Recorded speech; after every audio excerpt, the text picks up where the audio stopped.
This video is brought to you by Recurrent, an essential EV tool that gives free access to TFL EV viewers in the US. With Recurrent, EV shoppers can check range and battery info on used cars. EV owners can connect to compare their range and battery health to similar vehicles. And EV sellers can use Recurrent to get more money for their sales. With Recurrent, we can find, drive, and sell electric cars positively. Click on the link in the description below to get free access to Recurrent's amazing EV tools.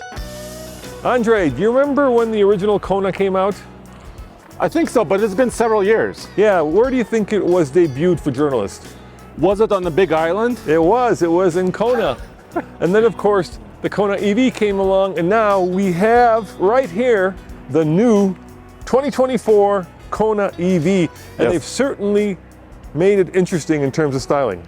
They did, but they offer a lot of options. So you can get it sort of in the lower $30,000 range, or you could get it with a lot of options and actually more range and more power in this limited version. Yep, and so let's talk about styling. And I'm not sure I'm in love with the styling. Kona, when it first came out, had the headlights that were lower than the usual place, which is right there. And now they've continued that theme, but they've kind of gotten rid of every angle and made it much more suppository-like. Would be very negative, wouldn't it? How about helmet-like? Looks like a helmet. Yeah. Or like, I don't know if Darth Vader is the right term, but like helmet-like. And this is where your port is for charging. I like the port in the front. I think that's a really smart place. It makes it easy to pull into a charging station. But let me show you something interesting. So look at this. Look, you see this? Pixels. Yeah, and then come on in the back here. Pixels. Okay. And look in the back. You will see so many more pixels. But Roman, look below. There's even more pixels. So I was in Korea when they first introduced this pixel design language on the Ioniq 5. And now, of course, they have continued that to the new Kona Electric. And, you know, it might be just a little too much with kind of the lowered taillights and then, you know, the long line across the back that's all pixelated. It just feels like they kind of threw the kitchen sink at it, and I'm not sure it all came together. Well, they do a lot of different designs, right? So if you don't like this one, there's also the Ioniq 5. There's many other versions, right? I kind of like this swoosh here. That's the helmet part of it right there. The helmet, yes. That's the helmet part of it. Now, there is something else about this car that is rather tricky or potentially problematic, and that is the MSRP, because it's right about where the Ioniq 5 starts. This one leaves off. Yes. And we'll let you know all the numbers in this review, and then you could decide whether you would buy a top-of-the-line Kona or an entry-level Ioniq 5. So let's look under the hood as we always start. Yeah. What's under there? A frunk? There is a frunk. I'll show you. It's kind of hidden. Pop it open, my man. All right, let's see. So it looks like there's nothing there. This looks like an engine. It's not. Look at there. What? Look at that. No, I didn't know this. Yeah, they hid a little charging bay in there. It's pretty cool, huh? But you could put a little briefcase here or your laptop bag. How hot does it get? Do you know? I don't know, but I think I would put my takeaway in there because I like Indian, and Indian tend to rather fill up the entire cabin with its very pronounced smell, especially if you like tikka masala, which I love. Okay, cool. But that's pretty cool, yeah. So it's, you know, it's got a little bit of a frunk. Frunk. The other thing they did, and we'll show them that in a second, is they actually made it bigger. So they actually get this 3 inches more legroom for the rear seat passengers than the previous generation. Yeah, which is also good. And let's jump in the front here, and I will show you what they have done in the front. Let me open the door for you guys. Yeah. Voila. Thank you, Andre. So in typical Hyundai fashion, you know, they give you more for less. And in this case, you still get, even though this is kind of the entry-level Hyundai EV, you get two 12.3-inch screens that are stuck together. And so that does give you a lot of space for all kinds of information. And what do you think of this neon yellow accent stitching? Well, I think it makes the interior more interesting. I'm not sure about the color of it. Maybe I would have chosen maybe a slightly different color.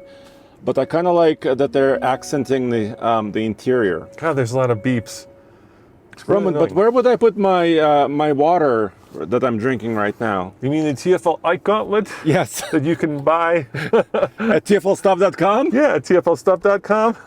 Well, Andre, check this out. Watch what happens when I push. But you gotta look quickly. Look at that. Whoa. Look at that. That is pretty sweet. Now, the other thing I like about this is we have a lot of buttons which is nice. So you have your HVAC controls right there. Here, of course, you have your radio controls. Down here, you have your heated and cooled seats, Andre. Heated steering wheel, auto hold, which I actually like. Your different cameras, your passengers' heated and cooled seats. Obviously, dual zone climate control, USB ports, USB-C ports for charging, and then of course, Qi wireless charging. So this thing is loaded to the gills with every option possible. Plus, there's this nice little tray right here. The one downside to this car, I would say, is there's just a lot of hard plastics. A lot of hard plastics, my man. I see that. I want to check out the rear seat because you said they made this generation a little bit bigger. All right, well, see if you can fit. You're 6'3", if you can All right, fit. let me sit behind you. Hold on one sec.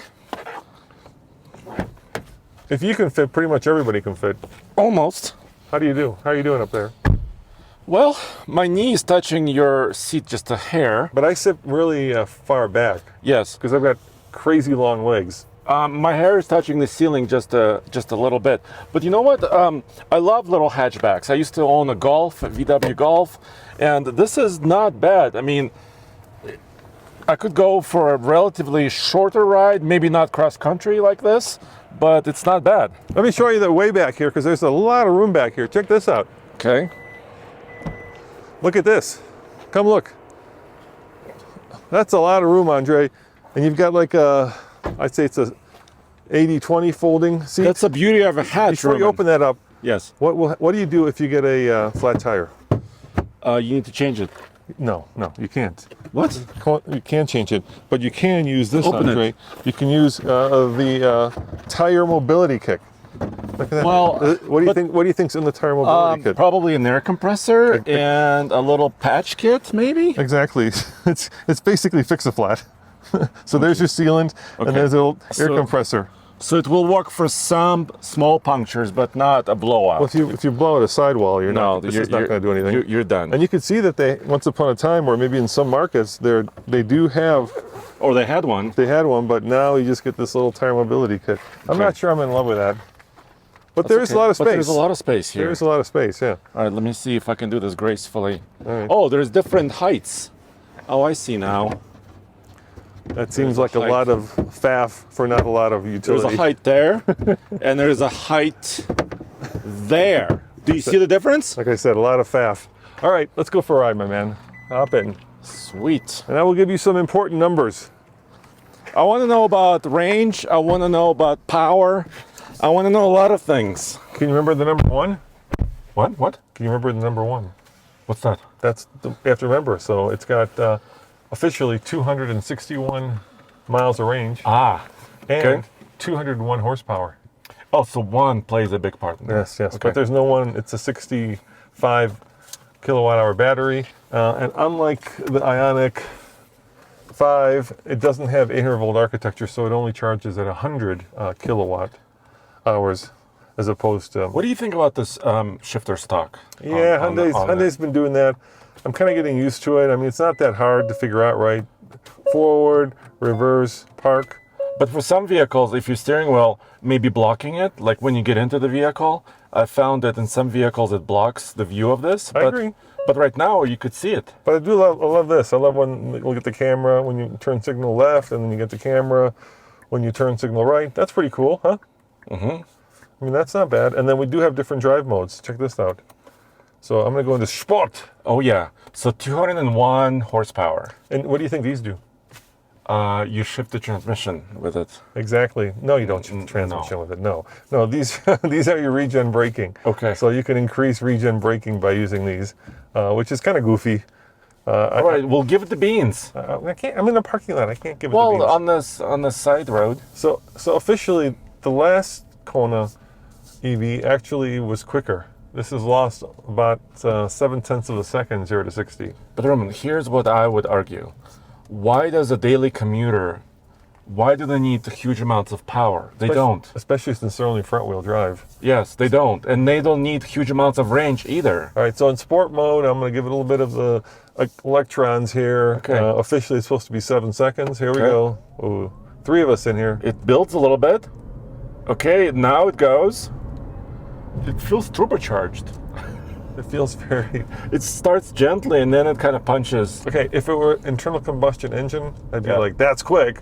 But for an EV, it feels leisurely. But keep in mind, there's 3 of us in here, and we're probably exceeding this car's payload. No, it has 860 pounds of payload. I double checked it. Okay, so we're okay? Yeah. All right, so one more person and maybe a purse dog. So, no, but it's good. I mean, you would use this car for commuting, right? Maybe you're carrying some gear with you. Maybe you're doing sports. But did you take the Monroney? Because I had it there. It disappeared. Yes, I did. Look at the I price. wanted to hide it from you. Look at the price. Look at the final price. Well, first of all, efficiency. 129 city, 103 highway, 116 mpge combined, 261 miles of range, like you said, Roman. And the price, this is, by the way, fully laden, fully optioned, 42,630 buckaroos. Yeah, that's about where the Ioniq 5 starts. So the question I'm asking myself is, would I rather get a fully loaded Kona EV or an entry-level Ioniq 5? Now keep in mind, the Ioniq 5 is going to be bigger. Yes. It's going to have 800-volt architecture, so it's going to charge up to 250 kilowatts. Okay. It's going to have more range, but it probably won't have heated and cooled seats, heated steering wheel, not at the entry level at least. And it will have a lot of pixels. Also pixels. But what about all-wheel drive? I mean, this doesn't have all-wheel drive. They're only front-wheel drive, but the base Ioniq 5 also probably won't. It won't be. It'll be two-wheel drive as well. Watch out! There's a big piece of wood. Thank you, Andre. Almost hit it. Don't appreciate it. Talking about the blowout of a tire. Did you see the handling? How yes, very confident. How confidence-inspired it is. Yeah. Now, when you put it in sport, I think it does firm up the steering, but this is far from a sports car. I think you nailed it, Andre. I think this is a perfect little commuter car, right? We just leased a Leaf for $9 a month. Yes. I would lease this for $18 a month. double the value. No. I will spend twice as much money on this. Okay. Hyundai, if you're listening to me, call me. I don't know if they're doing that deal, Roman. Do you don't think they're going to do an $18 a month deal? No. Okay. All right. Well, if they do, then I'm all over it. But yeah, I would say it's a little bit more refined. It's got certainly a lot more range than our Leaf. It also has it has climate cooled and heated batteries, which the Leaf doesn't have. It's a little bit nicer. But then, of course, it costs a lot more at almost $2,000. Yeah, 42 grand plus. Yeah, that's a lot of money. But you know what? You and I, we're not touching elbows. I mean, we're kind of comfortable here. Yeah. And there is some room in the back seat as well. So it's a pretty nice hatchback. It is. I would say. Now, when we started this review, I said something kind of a little mean about it. Yes. But you kind of said it got hit with an ugly stick. I didn't say it in the video. No, but I said it now because you kind of said it before we started the review. Okay. I'm just not in love with the styling, dude. I don't know. I mean, the previous generation kind of grew on me, but by making it, kind of more round and less angular, maybe it'll grow on me. I don't know. I'm not sure if I like this color combo. The color is also not good. It's kind of gray on gray on black. So I would think if it was more playful, I may like it a little bit more. But also the wheel design. What do you think about the wheels? I think somehow we picked up a lot of grass, Andre. I don't know how that happened. How did you pick up grass? I don't know. They were mowing over here. So they were mowing. So here's my problem with it, right? The front just looks too bulbous. It needs a little bit more angular, a little bit more character. I get the pixels in the front, I get the pixels out here, but it's just too round. It's kind of too... And this is not centered, right? This is off-center. Yeah. So if you're OCD, I don't mind kind of that. like most of us. Because there's a camera here, right? So I'm still OCD, Roman. Yeah. Right. That's not centered. So I'm going to go with just a tad too funky for my... Well, how about this? How about you get the base model for like $32,000? Yeah. Now that seems kind of reasonable now. Or lease it for $18 a month. Bam. If ever it happens, I'm all over at Hyundai. Anyway, guys, thanks for watching. Quick little This Just It review. As always, this is Roman. And Andre. Saying head on over to alltfl.com for more news, views, and real-world reviews, because we've got just a plethora of videos. And by the way, did you notice that Autoblog is now, they've left, the whole team got...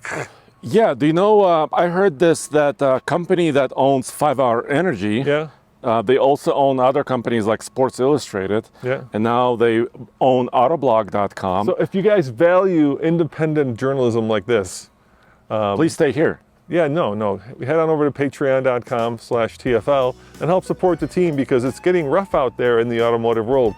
Really, it's getting rough. All of our friends are getting Well, the rumor is that a lot of those people who wrote stories there are replaced by AI. That's exactly right. The rumor. And we don't, if you, look, right now, I'm going to put it out there right now. If you don't want an AI Andre, click on the link below. You don't. Trust me. He'd be much cuter and much thinner. Certainly be much cuter and thinner Roman. But come help support the team so that, we can keep giving you independent reviews like this. And real.